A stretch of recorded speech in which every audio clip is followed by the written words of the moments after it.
What's going on, legends? It's time to wrap up round 24, the 2023 NRL season, and damn what a round it was. I was down in Byron Bay, well, Brunswick Heads to be more accurate. No one knows where that is though, so I'll just say Byron Bay, and yeah, it was good. I got to watch the footy in the pubs. I was enjoying it, had a good time, it was a good buzz, plenty of Canadian clubs, it was great. But I'm not going to lie, and a little bit of disclaimer, whenever I'm sitting there at the pub and sort of half pretending to talk to people, don't quite get to watch the games as good and get to like dissect them quite as good as I like, but I'll do my damn best.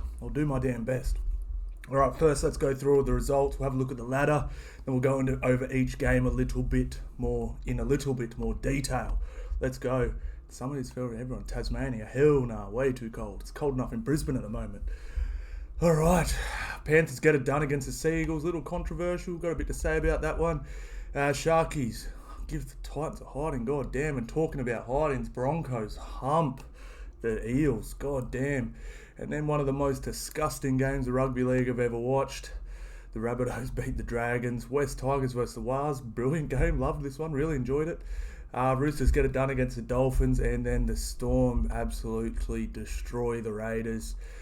And the Knights beat the Bulldogs, talking about humpins, and Cowboys hopefully kicking back on their little bye. So let's have a little look-see at the ladder and how everything's all sitting. All right, so we got the Panthers and Broncos striding out in front. No one can stop them. They can only stop themselves at this point, and they're looking the goods, man. I dare say the ladder in the top four is pretty much accurate. Panthers and Broncos are, I think, a step above, just not a huge step, just a little step above the Wars and the Storm. But you know, they're nipping at the heels and could easily beat any one of these teams on the day. And then these bottom four teams, well, these bottom three teams are bottom four. Yeah, they're probably better than most of these teams, but they're still, yeah, not quite there yet. You know, I genuinely think it's one of these teams to win the comp this year. Unless one of these two really show me something in the last couple of weeks, I think it will be 4-game shootout between these four. Who would have thunk it, man? The Wars and the Bronx. God damn, good work. Alright, so no real movement here. Sharkies move up to 5th, Raiders move down to 6th. Obviously, Cowboys with the bye, still sitting in 9th, Para to 10th, Roosters up. God damn, all of a sudden, a couple more. They got Parramatta next week. They could be up into 10th and yeah, pushing their way in there. So pretty damn crazy, making a nice little run at the end. But yeah, it's not a huge amount of movement this week, guys, but if you want to have a look here too, you can see who everyone's playing next week. So Panthers have the Titans, god damn, that could be hard. And Broncos have a bye, which is pretty damn good. They need that one. They need a nice little rest. They've been playing out of their skins, so really, really good. And Wars, Eagles, yeah, everyone. A couple of huge games. We'll get to the games next week. We'll get to the games at the end of this video, the next week's games. All right, first one, we have Panthers, Sea Eagles. Now, everyone was blowing up about the reffing and this, and we all know the snag doesn't talk about reffing. But there was a stinker of a call in this one. Liam Martin fumbling it into the player, but unfortunately there was a tackle made, so they couldn't go back and review it. If there was, it would have got pulled back, but that's the way footy goes, man. Not every call's right. You have to be good enough to win without that sort of thing. So, a few people said to me on my video about this game on TikTok, they're like, well, a lot of people just say Manly got robbed. I don't think they got robbed. I think Penrith were the better team and they won. But I really liked the way the Sea Eagles played.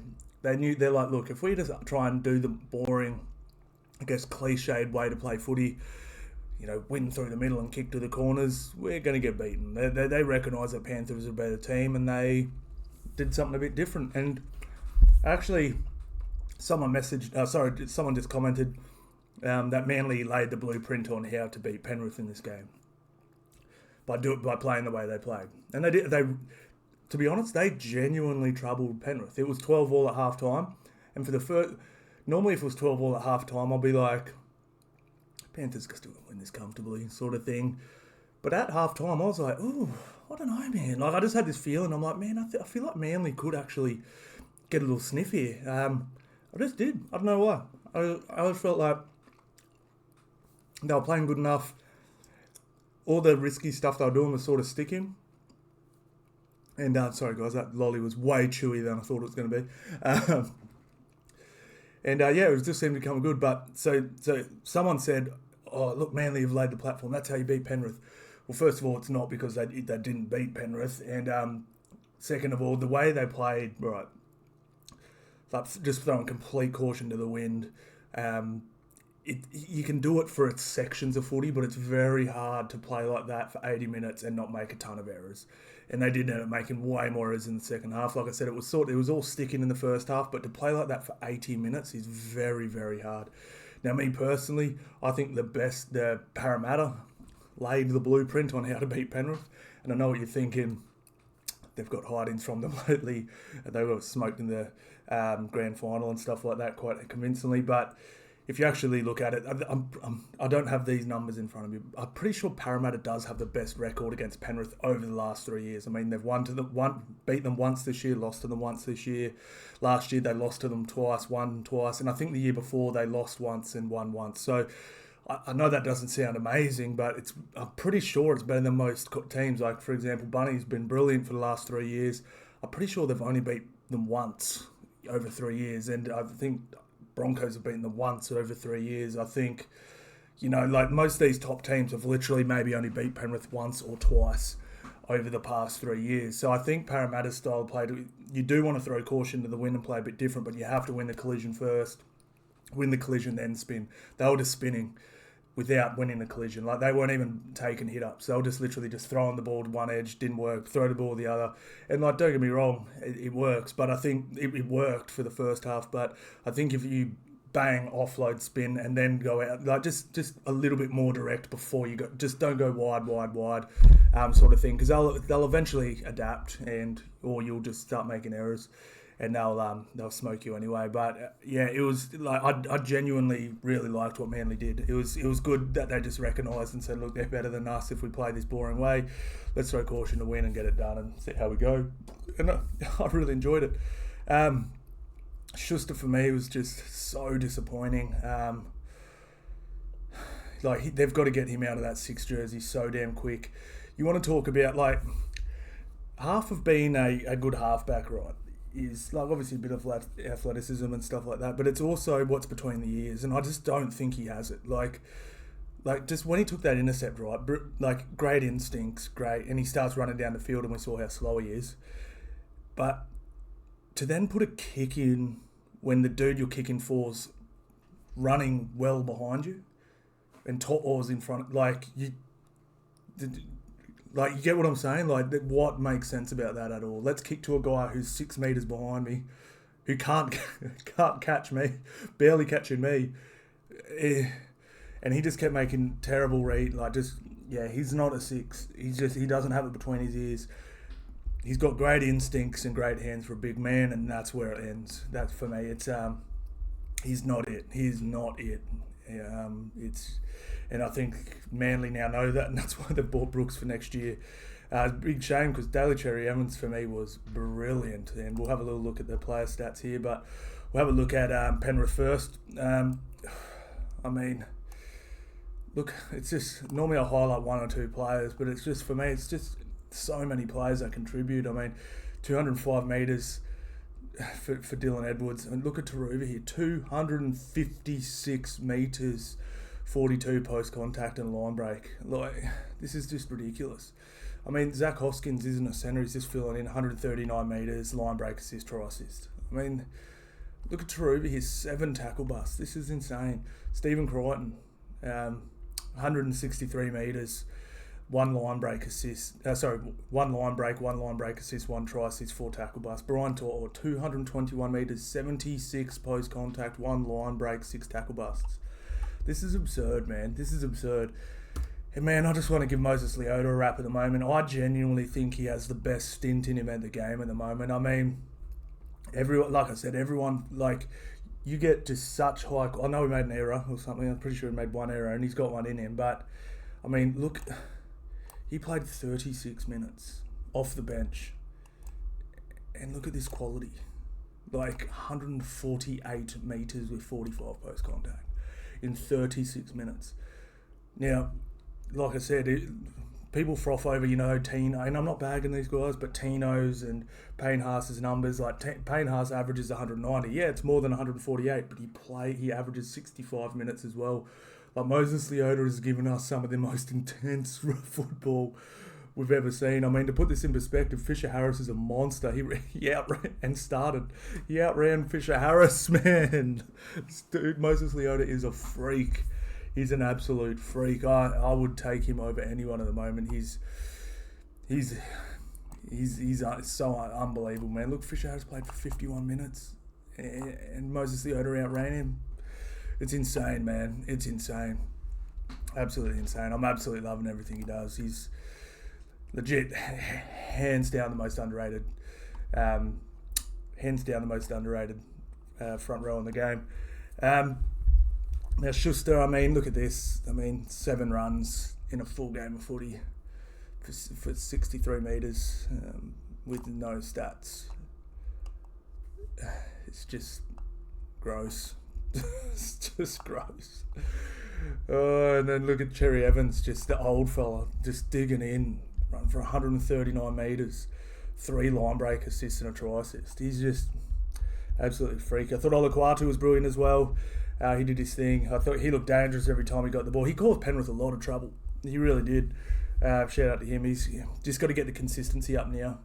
A little bit like Kulamatangi from Bunnings, a little bit inconsistent when he came into the league, and then just really hit his straps and started pumping out these numbers every week. Love to see him do that, but yeah, it was pretty crazy. I mean, look at these numbers from Penrith: 2,000 metres again, half a kilometre of post contact, running for 46 metres a set. Look at that; they only had 3 line breaks in this game, and absolutely nuts. Average set distance 46. They won the ruck slightly, but barely. Whereas tackle efficiency very down, and this is obviously because of the shifting. So it's much easier to miss tackles on an edge just because you're one-on-one a lot more, and usually there's ball sliding. So yeah, definitely more missed tackles. So like I said, that's Penrith haven't missed this many tackles in a while. Pretty damn good. So yeah, like I said, if you mix your game up and just don't try and do something every set, you know what I mean, and don't always just try and go around. So maybe try and go through in an offload or whatever. Just mix it up a little bit. But yeah, I got to hand it to him. You know what I mean. And most of these errors are in the second half. So yeah, it was pretty damn solid. So not a bad showing, but yeah, Penrith again just showing their brass. And again, like just on that bad call, I mean, they still would have lost 12 to 18, and like I said, I just genuinely think the better team won. I mean, they've won every stat here. So if you want to sit here and say they got robbed, I mean, they literally lost every stat except for the line breaks, and a couple of tackle breaks as well. So yeah, Manly were good. I liked it, but let's just say there was another 10-15 minutes. Like, so let's just say rugby league went for 100 minutes. I dare say Penrith would have ended up putting about another 20 odd points on them in this game. And they're looking dangerous, and we'll get to them versus the Broncos in a minute. All right, so Sharkies have really turned a corner. It's good to see Mulatalo back.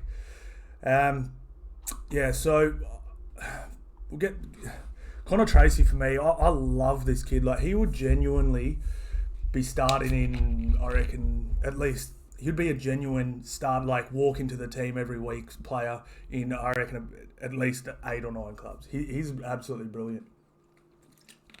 As would Jaden Campbell, I'd say. But yeah, I've really liked the difference he's brought in. I'm really loving Brandon Trindle. Like I said, I think he's... I just think he to me he offers a little bit more than Moylan. I'm a huge fan of Moylan, but I just feel like he's been on a steady decline for probably 4 years. And obviously I think a lot of that's injury and stuff. He seems to have lost a little bit of his wheels as well.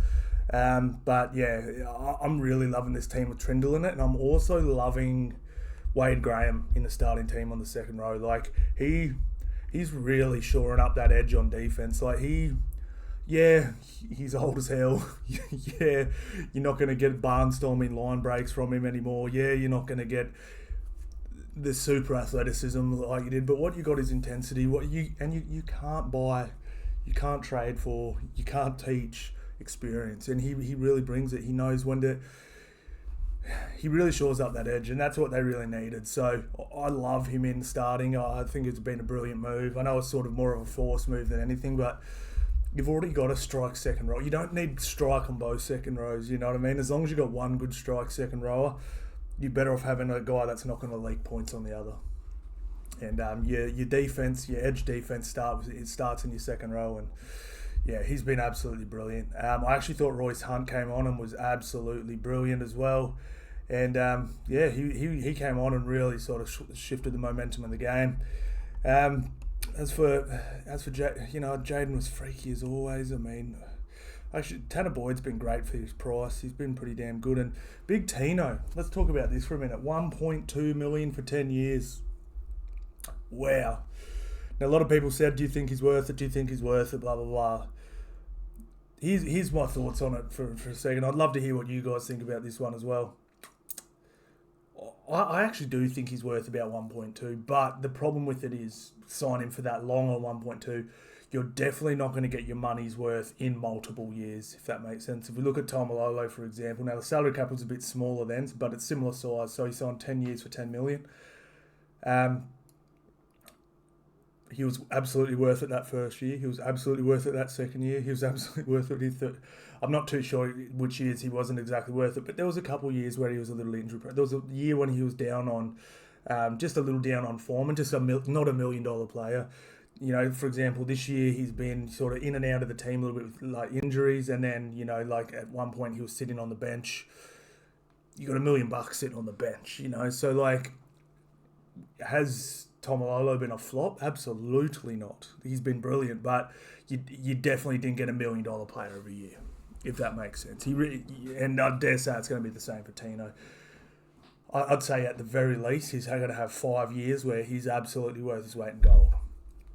And you never know, you might get 7 or 8 if you're lucky, sort of thing. So congratulations to him. You know, him and his family, that's great. That's, you know, that's his future locked up. That's a very, very nice head start in life. You know, he's going to be a pretty solid multi-millionaire before he's 30. Brilliant. Who else? I thought Aaron Clark, actually, he's gone to a new level lately. He's been brilliant. For me, yeah, Titans, maybe just the bench a little weak.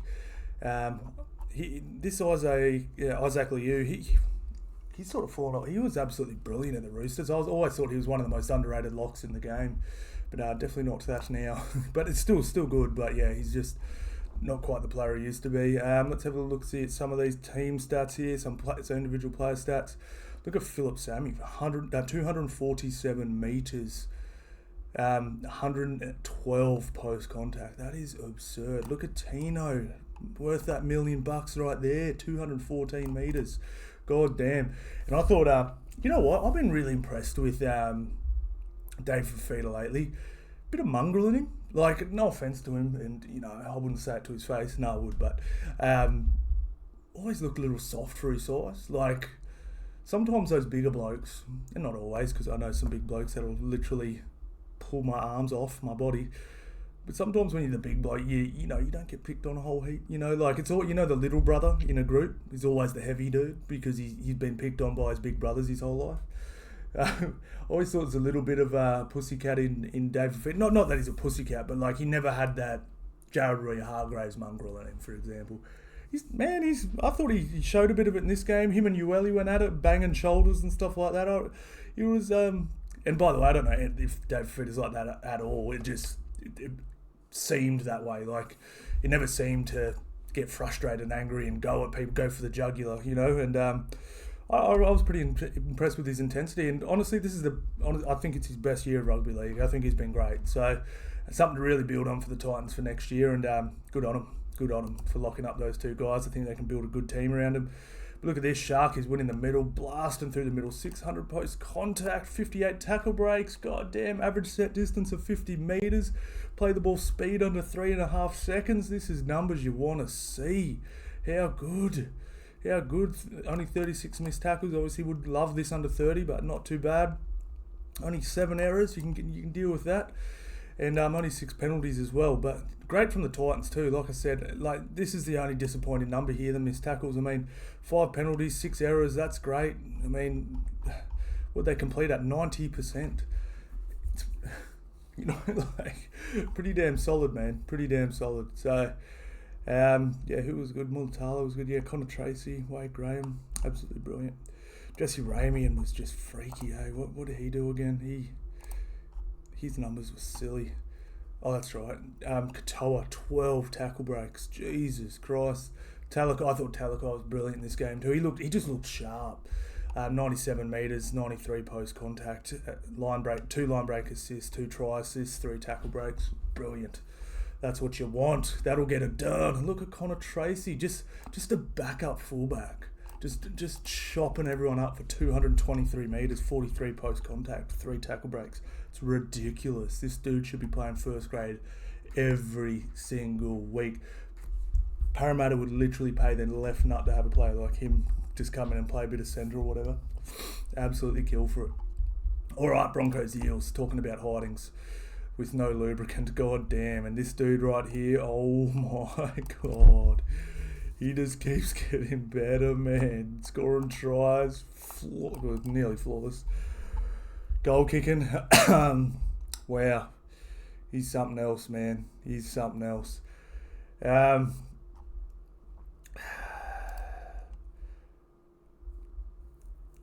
The first 20 minutes of this game, I don't know exactly, but roughly 20 minutes, I was obviously pretty firm that the Broncos were going to win and stuff like that. I was just really interested to see how Parramatta stood up. And they did for 20 minutes. They looked pretty damn good. But then Broncos just flicked it into another gear and, it was see you later. It was pretty obvious, the discrepancy in talent. Not talent, just everything. Like, everything. It was a substantially better performance from Broncos. And they looked absolutely brilliant, like from top to bottom. I just, like I said, we hit all our try scorers in this too. We had Herbie as well. It was just, from top to bottom. It was like I did a TikTok video after it, and I said all the stuff I was worried about them. You know what I mean? I thought Billy Walters was a flop, and he just seems to have turned into a pretty damn good hooker. Yeah, I mean, is he top 5 now? But he's good enough to get this team around the park. And then their bench is great now. I said that at the start of the year, I love the Broncos 1-13. Just hated their depth, hated their bench, and their bench is all of a sudden killing it. And they've got players that would play, probably start in some teams, sitting in the reserves. Absolutely brilliant. Now, obviously, we'll talk about the Broncos in a second, but Parramatta, a few people on my TikTok were like, oh man, can we talk about how disappointing Parramatta have been this year? And they have been. Like, if you want to talk about pass-fail, like making the finals as pass and not making the finals as a fail, and they're not going to make the finals. They did fail this year, but I do want to give them a little bit of defence. They genuinely had one of the hardest schedules this year, okay, and a lot of people go, it's not an excuse. I know, but it is a little bit. Like, it's not an excuse, but you can cut them some slack. So they lost key players to other teams, but then their actual key players, they lost them at the start of the year where they had no buys at the whole first quarter, and then they had no buys over the Origin period. So like they did, and they had Origin players play, and then they had obviously a bunch of suspensions and injuries all through the year. So they would never put the same 13 players on the park once this year. Never had the same team twice in a row, I don't think. They also had the most 5-day turnarounds out of any team. They had the second or third most top 8 teams played as well, and also there was something else as well. Oh yeah, and the bye at the end of the year as well, which obviously didn't help. But yeah, it's just sometimes it's just not your year. It just isn't. I don't actually think Parramatta have been awful. I just think there was just key injuries to key players at key times, mixed in with a bit of a shitty draw, and then all of a sudden, they had like two, I reckon at least two, maybe even three games where they were the better team and just lost. And you put 3 wins into this team, like if, let's say that'd put them up to 32 points, they'd be up there with the Storm, so they were not far off this year. So I actually don't think they were disappointing in a sense, but it has to be considered a disappointment that they didn't make the finals. But yeah, I genuinely think if they go off, get healthy, Mitchell Moses got the rest of the year off, rest, recover, I think they got a squad to at least play finals next year. Now Broncos. Now a lot of people said, "Hey, what do you think?" I think Broncos are better than Penrith. Who do you think's better? Who do you think's better? Now it's very hard to say. These guys played each other round 1, and it was a 1-point game, which Broncos got the dub, which is great. For me, Penrith right now are substantially better than they were in the first 5 rounds. Broncos were great in the first 5 rounds. I feel like they fell off a little bit, and then now they've bounced back. And again, I think Broncos are much better than they were since round 1 as well. So I think they've both gotten heaps better. I couldn't really judge Broncos on this game because Broncos will always, the way Broncos play, right, and same as Cowboys as well, and even like when the Bunnies are playing really good, Broncos will always put away bad teams by bigger scores than Penrith will, because Broncos literally, this dude in particular, Reece Walsh, literally tries to score every set. And every kick they put up is an attacking kick. They attack. So they will always blow bad teams away harder than Penrith does. But Penrith will, so Penrith will beat, like a Manly, or, like Penrith, like for example, they beat the Sharks 28-0, you know what I mean? But they'll maybe only beat the Tigers 28-0 as well, but the Sharks were top 8. You get what I'm saying? Like they will they'll just consistently beat teams by decent margins, just by the way they play. It doesn't sort of matter the talent, whereas Broncos are the sort of team, the way they play, they will blow lower teams off the park. And then obviously it's a lot tighter when they play a better team. But yeah, so it's to me it's very hard to judge who's better. But one thing I do know, and I think Penrith's defence is substantially better, and that's not saying Broncos is bad. I just have not seen defence like Penrith's in a very, very long time. It is absurd. All right, let's get into the player stats, have a little look-see here. I mean, I really liked him playing Haas for less minutes. That is plenty. You do not need any more minutes out of your prop that pissed me off last year, what he was doing to Payne, like Kevy. Like, they would be winning games by plenty or losing by plenty, and he's playing Payne for like nearly 70 minutes. I'm like, why are you destroying a 20-year-old prop's body when this game is not on the line? And so that was great. 53 minutes is heaps to play in the middle if you're winning a game comfortably. So really good coaching by Kevy to get him off. But I mean, look at Reece Walsh's numbers here: 159 metres, 2 line breaks, 4 line break assists, try assists, 4 tackle breaks. Jesus Christ, Mariner, 3 line breaks, 2 try assists. God damn, Herbie getting in there. Payne Haas, 191 metres, 66 post contact. He was brilliant. And Paddy Carrigan, 142 metres. God damn, old Paddy, little Paddy. Now look at these stats here, man. I mean, look, Parramatta were literally running for 2 kilometres every game. Like, look how down they are. Really missing RCG. They were getting 500 post contact every game. Way down. They're just not winning the middle like they had been all year. They're way off. They're way off. And that's why I was saying Parramatta's going good. Like, even when they were losing games at the start of the year, they were still running for 2. This is what I was sort of saying. They were still good enough to win some of the games they lost, and they were still being really good, but they weren't quite there. But yeah, they won the middle, won the ruck. They won everything. They won except for average set distance. Tackle efficiency 83, not great still. I mean, 24 missed tackles out of how many they only had to make it's not ridiculous. I mean, Parramatta had to make another 120 tackles than them, just about. And then, a few, like you said, 11's not horrendous, but you definitely want this well under 10 if you can. 7 or 8's much better. Obviously, if you can get it under that, even better again. But, hey, they won it and won it well. And just on that, I mean, like one of the biggest things I was worried about, like, was Reece error machine, which he has been. He's absolutely destroying the league as errors. Selling Cobbo's up there. Tony Staggs is up there, and then obviously Oates was up there too. One thing they've actually really done well is, because I said these guys are going to be up there for errors, and they are. You know what I mean? I wasn't wrong about that at all. What I was wrong about was they can now defend those errors quite well. So they're still making the errors I thought they were going to, but they're defending them. Like, if they defended like they did last year on making these errors, they would be coming 9th or 10th like they came last year. But to me, the big difference is they've been able to defend those errors. So, but someone did actually say in one of my videos as well, yeah, if they make 3 errors in the first 20 minutes like they did again in this game, Penrith would put 40 on them. And I was like, yeah, probably. But yeah, we don't.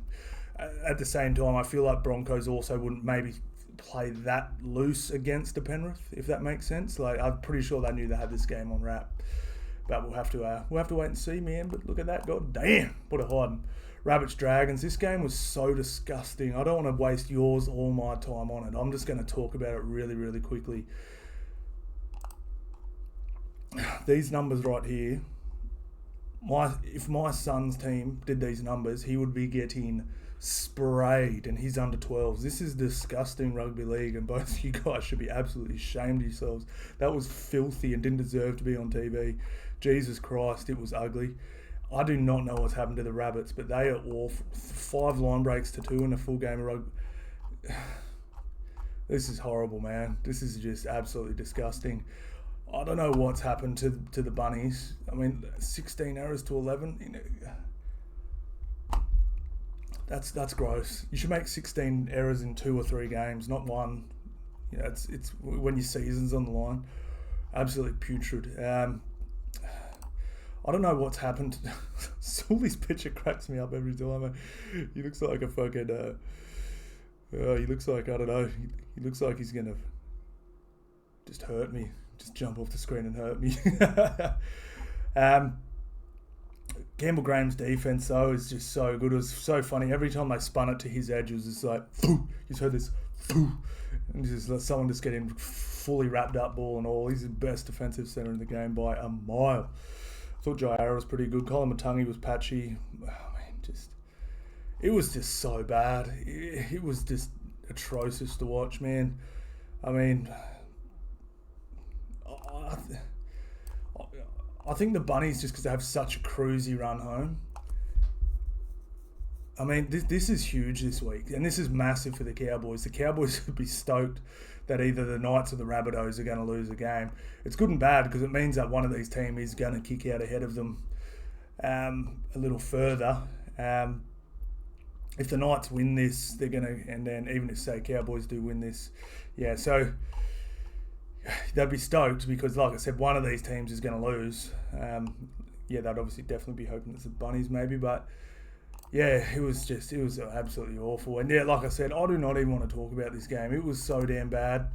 Yeah, Bunnies have serious work. I do not know what's that little period they put together in the middle of the season when they knocked off, I think it was Brisbane, Melbourne, Penrith. Like, they knocked off everyone convincingly. I was sitting there going, oh man, I think Bunnies might do this in a trot, and they have not looked the same since. It's been, and I've just been sitting there waiting, and it's just not coming.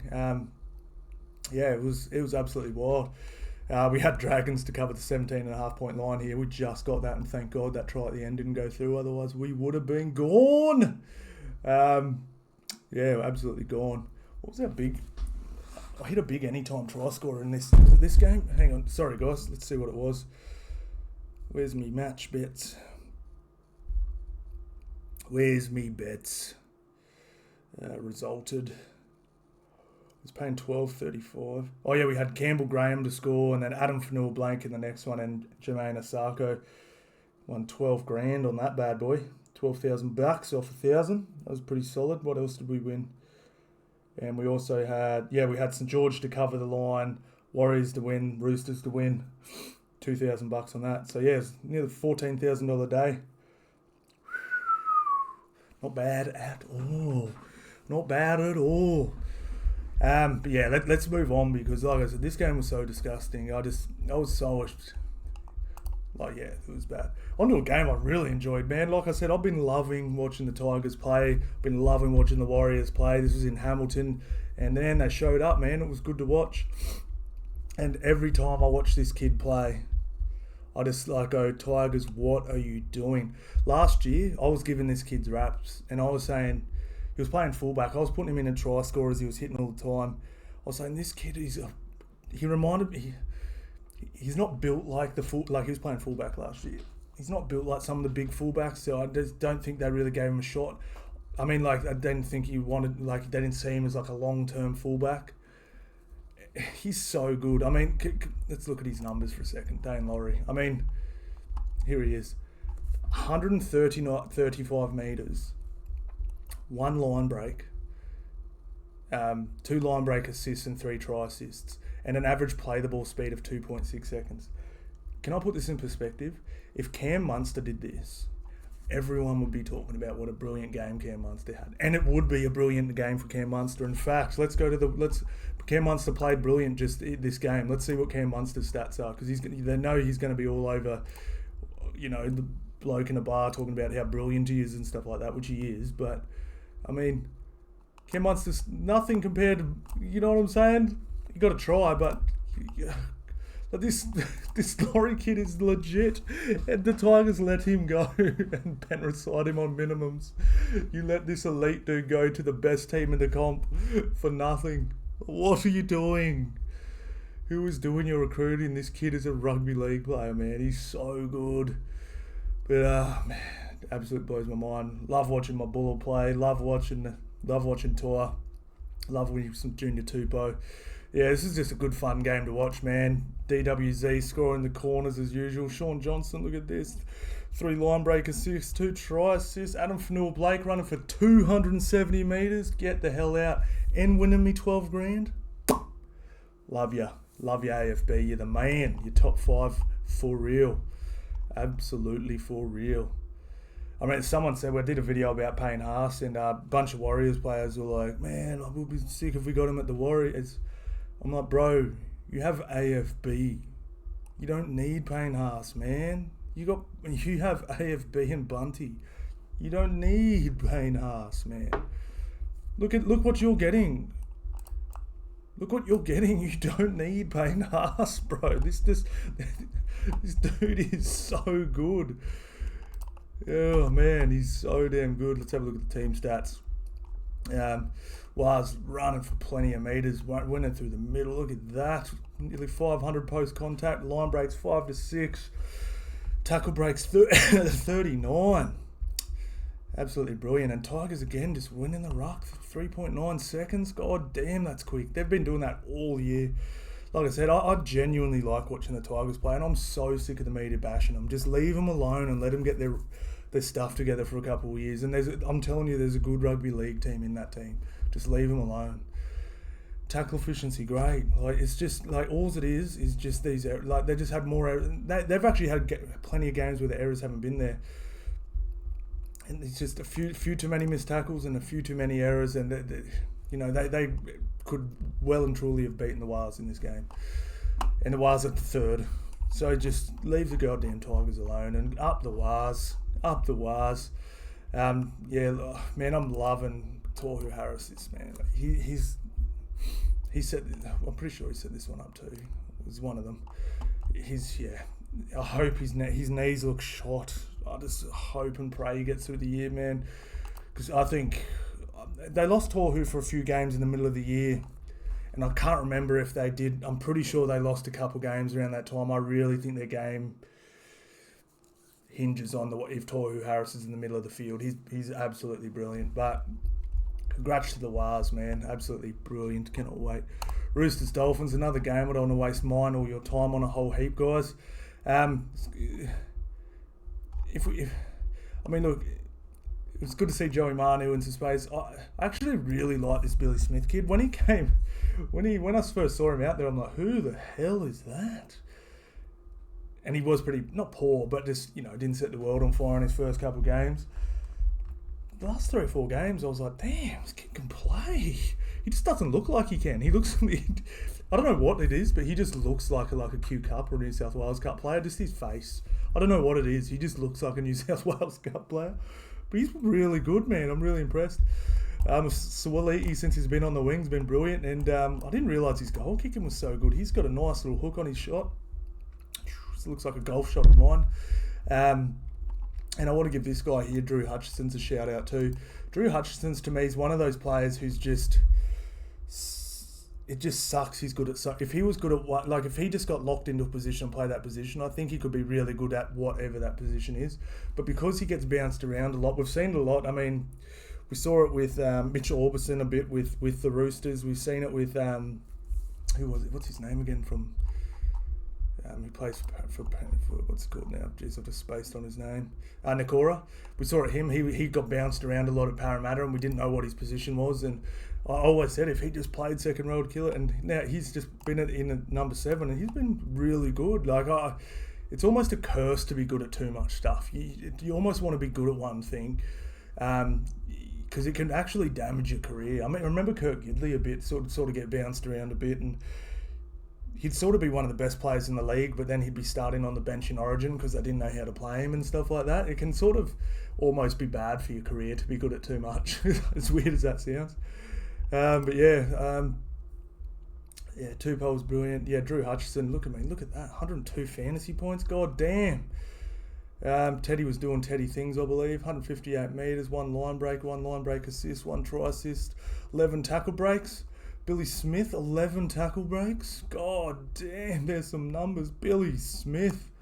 Wow, that's absolutely brilliant. But now the Roosters sort of pissed me off in this game. Victor Radley in particular, like you've had a crappy season and you've been awful all year. And I just saw twice, like Victor, they had a real rubbish set, and then I think someone threw it to Victor and he just knocked on. And there was no like, oh man, I made a mistake. He was like laughing. I'm like, come on, bro. Don't be laughing, man. Like, you just bombed it. And the game was fully in the balance at this point. I think it was just early in the second half. So it would have been, it was, it was close. The game was close. And he's like, he wasn't even disappointed he made a stupid mistake. It was just, and I love Radley, but if I was a Roosters fan, man, and I'm not, I'd be like, come on, bro. Why are you laughing at a mistake you made? When you might lose twice to the Dolphins this year. But anyway, man, what do you do? They got the dub, so I'm not going to crucify them too much. Like I said, the Roosters have been getting hammered all year as well. Any good numbers from the Dolphins who we got here? Not really. Nothing too crazy. Nothing to really write home about. Bit of an empty stat sheet, to be honest. But hey, look, man, at the end of the year, Dolphins won more games than I thought they'd win this year. So congratulations to you. And Roosters, come on, man. Don't laugh when you make errors when you're about to come 12th. Storm Raiders, man. Man. All right, so we'll do. So obviously, Storm are looking a little shaky. And I thought it was they lacked a bit of punch off the bench. I thought they lacked 80 minutes, and I thought they lacked. And Craig Bellany's clearly been watching. So what's he do? He puts Harry Grant to the bench to give him more punch through the rest of the game. He puts Katoa on, and then he puts Nelson back to the bench. So much better. You don't try and win the game in the first 20 minutes, man. You want this dude relatively fresh for the rest of the game. You're not going to win the game in the first 20. And I think Harry, one flaw I think Harry has in his game, and I think this is the only one he has. He plays hard the whole game, but he tries to almost win. Like, he's not quite as bad as Reece Walsh, where he's literally trying to score on every play. But he's not like Cam Smith, who's always doing the highest percentage thing you can possibly do. He's a little more erratic than like a Cam Smith. But yeah, Harry Grant isn't going to win you the game in the first 20 minutes. So why not just have him kick back? You know what I'm saying? And it doesn't even have to be 20. It can be 15. It can be literally 15 minutes. Just I don't know. I thought that was perfect today. Nelson came on. He only had 6 carries, but every carry did damage. It was so much better. Katoa, so much better starting. this team was a solid 6 out of 10 the last month. It was straight back up to a 9. Absolutely brilliant. Absolutely caned the Raiders. And the Raiders were just... I mean, Rapana was lucky not to get sin-binned 3 times in this game. He tripped someone. He needs someone in the head, and then I can't remember what he actually ended up getting sin-binned for. A bit of a space, can't remember. But he dead set could have been sin-binned 3 times in this game. And Raiders, man... If you're a Raiders fan, I mean, look, again, like I was actually watching this game with a Raiders fan, a mate of mine. He's like, oh man, we're imploding, we're gone. And I was like, oh no, man, I don't think you're gone. But he's like, yeah. What did he say? He sort of said it really well. I said, look, you win the games you should win. You just got to find a win to win some games you're not favourites in, sort of thing. And he said, well, are we just not, are we getting lucky with the games we should win? Oh no, what did he say? How did he mean? He said it really well. It sort of hit me. Wasn't we getting lucky against the bad team? Was it just like, I can't remember, man. I'm not going to try and say it because I ruin it. But it was very much like, have we just sort of been a little lucky in those games we should have been winning, or, like, are we actually beating the teams we should beat? Or, I can't remember. Sick chat me. Quote my bro. I can't remember what he said. But it was something along the lines of, have we just been getting lucky in some of these games we should be winning, sort of thing. It was just... I think Raiders, and this is the thing, and this is a funny thing, I said to him, like, man, you're still coming 6th, with the 1 and 3 in the last 4 games. Like, and you've got two very winnable games and 1 tough one. You got doggies next week. I mean, you could still well and truly finish 4th, 5th, have a home final, 5th or 6th, have a home final. It's just, I just personally, the problem is, and I've said this if you've been watching me for a while, I've been saying this for the last month, they'll probably make the finals. But if they keep playing the way they're playing, they're just going to get bounced out of the finals. So I think they do, and maybe should try something a little drastic. Now, I've obviously, if you've been watching me for a minute, I said I'd get Jackie White out of the halves. He, again, just putrid, 2 or 3 forward part, just terrible play. And Corey Parker actually said it in the commentary, and he said Jack White plays his best footy when he doesn't have to think. And he's like, oh, no offence, but the thing was, he didn't want to offend him and make it sound like he's dumb, because he's not. But it's just right. He's just a footballer. He shouldn't be on the park trying to set up stuff and run he shouldn't be in the halves. And I've been saying that for a while. And then someone said, I remember a Raiders fan's like, yeah, but then you can't put him at lock, because then Corey Horsburgh, he's too good to put on the bench. And I was like, I sort of had to think about it, and I was like, and I don't know if this is right, but I was like, well, why not put Jack White on the bench? And I know people are going to be like, what are you talking about? He's so good. Yeah, but again, similar to Harry Grant, you're not going to win the game in the first 20 minutes. Why not bring him on like Dylan Walker Dylan Walker, when he comes on from the Warriors, makes a dramatic difference to that team. They immediately speed up. I almost reckon just put Jack White on. He's not going to be there next year anyway. If they play the way they're playing this year, they're just going to get bounced out of the finals anyway. Why not try something a little different and go, you know what? I mean, he can just come on and play like a third half or a lock or wherever. Just come on and play. And I don't know if it'll work. I'm not saying it's like, oh man, it'll be so much better. But it just, what they're doing now will get them into the finals and bounced first round. So, I think maybe try something drastic like that. I honestly think it would be brilliant. You watch Walker when he comes on for the Warriors. He makes a substantial distance, and he just does whatever. He gets the ball in the middle. If the best option is just to peel it, he peels it. If the best option is to spread it, he spreads it. If the best option is to hit, spin, and offload, he does that. It's just, just play whatever's in front of you. And I honestly think you can still play him for 60 minutes of the game.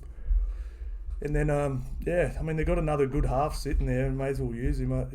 Because again, we'll have to wait and see. But look, at the end of the day, they've got 3 games to try and get something together, and to make a genuine, at least a deep finals run. And we'll have to wait and see. But yeah, I just think Jack White. I thought Jack Whiten, when he signed to the Bunnies, I was actually like, oh man, you wouldn't want to be playing Raiders in the second half of the year, because I was like, he's going to be playing out of his skin, and he's just been poor, really poor. We'll have a look at some of these player stats. Again, Jerome Hughes was absolutely brilliant. One line break, 3 line break assists, 2 try assists. He's been good the last couple of months. Absolutely brilliant. Who else was pretty damn good? Nick Meaney was pretty... I don't know, he played for Ballina Seagulls. I played for them back in the day. Look at that. Look at those numbers, man. That's crazy. 1 line break assist, 2 try assists, 10 tackle breaks. God damn, Nick Meaney, low-key killing the game out here, man. God damn. Yeah, absolutely brilliant. And then Raiders, I mean, I'm pretty sure we're going to be looking at an empty stat sheet if we have the looks here. No try, I swear. Look at that. Nada. Not even a line break assist or a line break.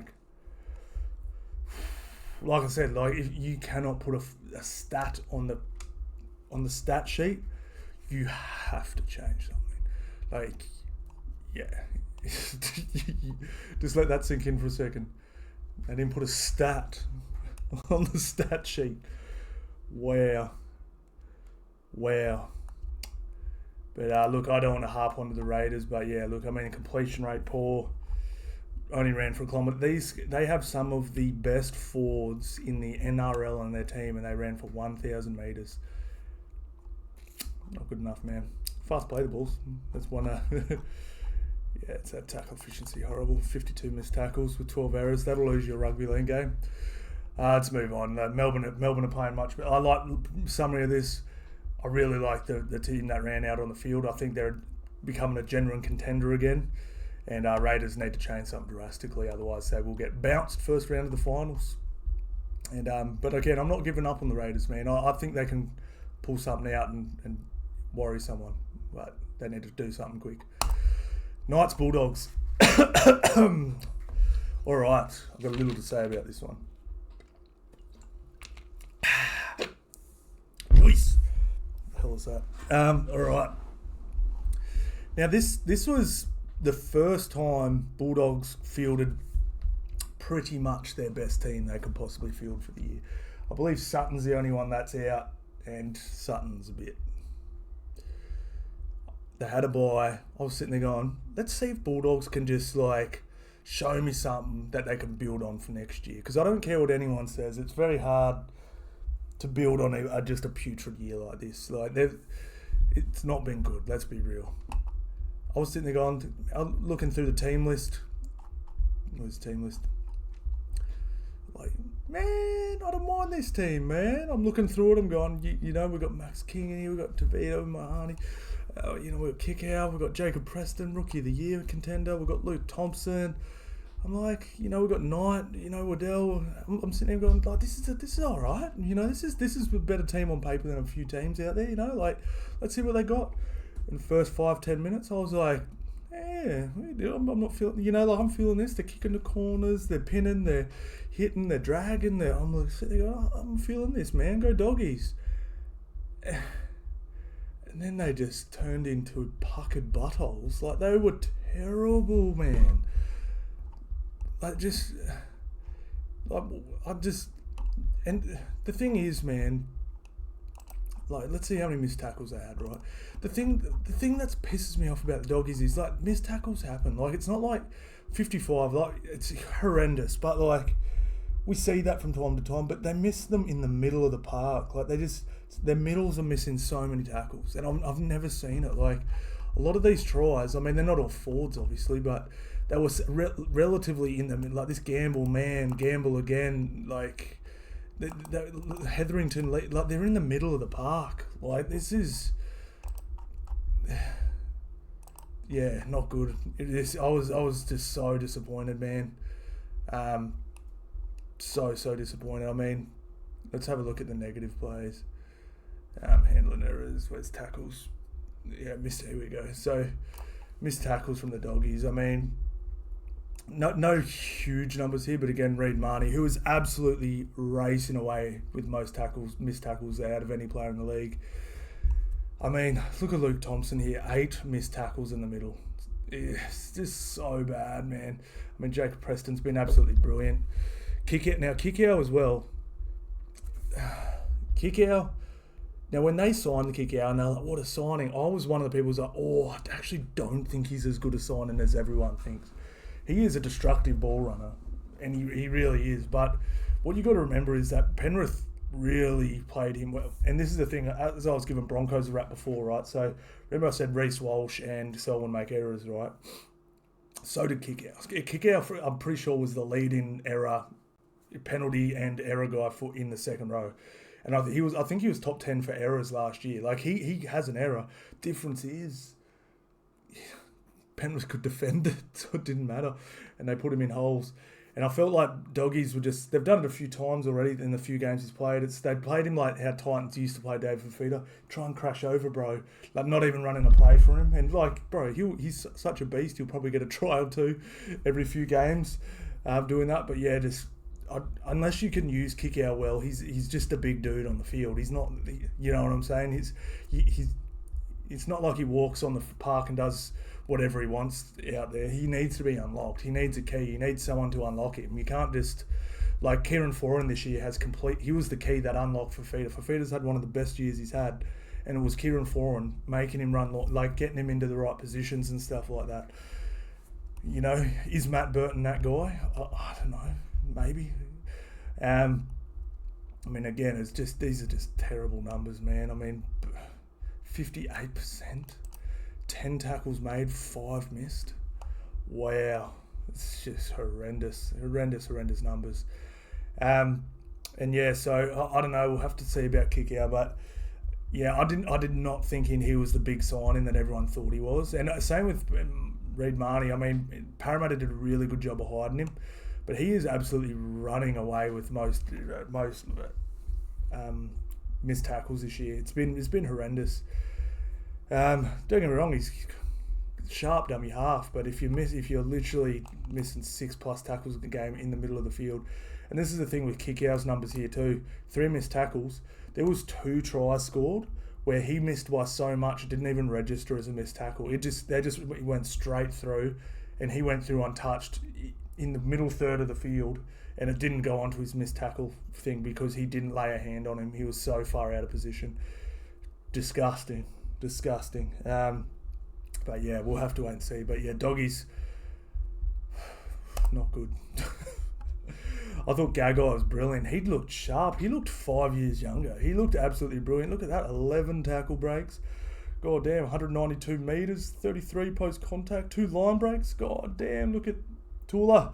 246, 51 post-contact, 1 line break, 3 tackle breaks. Greg Marju, 210, 87, 7 tackle breaks. Wow, absolutely brilliant, man. And Knight's just looking great. I'm loving Gamble. He's been great. Leo Thompson, Hetherington's settled down. Loving what the Knights doing, man. Loving what they're doing. Obviously love to get this up above 80, but still not horrendous, and it doesn't matter when your opposition's doing it at 67%, but obviously when they play finals, their opposition won't be doing this. So they're going to be a bit better. Plenty of metres in the middle. Restricting the Bulldogs to only 1,300 run metres as well. Over 500 post-contact metres. Line breaks 7-1, brilliant. Tackle breaks 55-26, brilliant.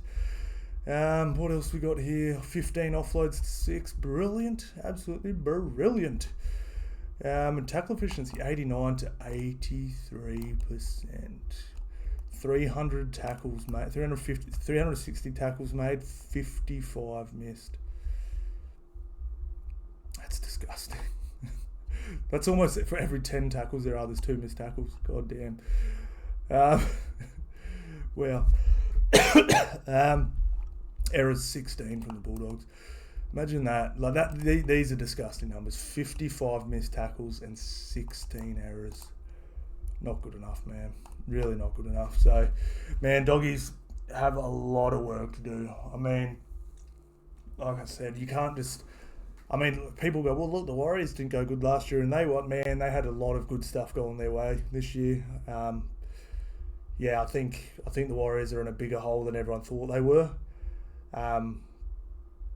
Yeah, I genuinely think they're in big trouble.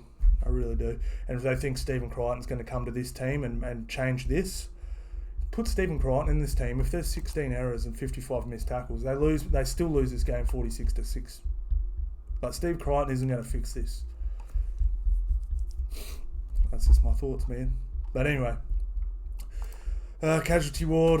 We'll just skip this one tonight. But look, we'll go into next week's games, guys, and then we're all done. All right, we have the Cowboys versus Sharks. This is huge and dead set. If Cowboys lose this, they could be Gonskis. For real Gonskis. Like this, I mean, obviously I know mathematically they still could. And I am shocked at this price. Now, I'm obviously going to see who's playing and stuff like that, but just put it this way. I know over the last 2 months, say, Cowboys have been a better team than Sharks for sure. But the last 2 games Cowboys have played and the last 2 games Sharks have played, to me, the Sharks have been far better. So I'm very surprised at this price. I'll wait till team lists get announced and stuff like that before I make a prediction on it. But I'm very much leaning towards the possible Sharkies win. And if Sharkies field a pretty similar team as they had to the last couple of weeks and the Cowboys do the same, even though Sharkies aren't great against top 8 teams, technically Cowboys aren't a top 8 team right now. They're sitting in 9th. To me, they've looked much better. But Cowboys brilliant at home as well. Warriors, Seagulls. We've got Para, Roosters. I mean, obviously both teams. I don't think either team will miss, but will make the finals. But I guess technically you're still alive if you win this game. So a little bit there. West Tigers versus the Dolphins. Titans, Penrith. Dragons, Storm. Knights, Rev. This is a huge game. Big speed bump for either one of these teams. And then Raiders, Doggies. So no huge games this weekend, really, to be honest. We've more got... This is I'd call a very big game. And then this one is a pretty damn big game too. So, honestly, it's not the best round of footy next week. It really isn't. Like, there have been a few bum games in here, but we're going to watch them. We're going to enjoy them. And we're going to win some money on them. And the Broncos with the bye. That's it, lads. Thank you all so much for watching, guys. And I'll see you on the next one.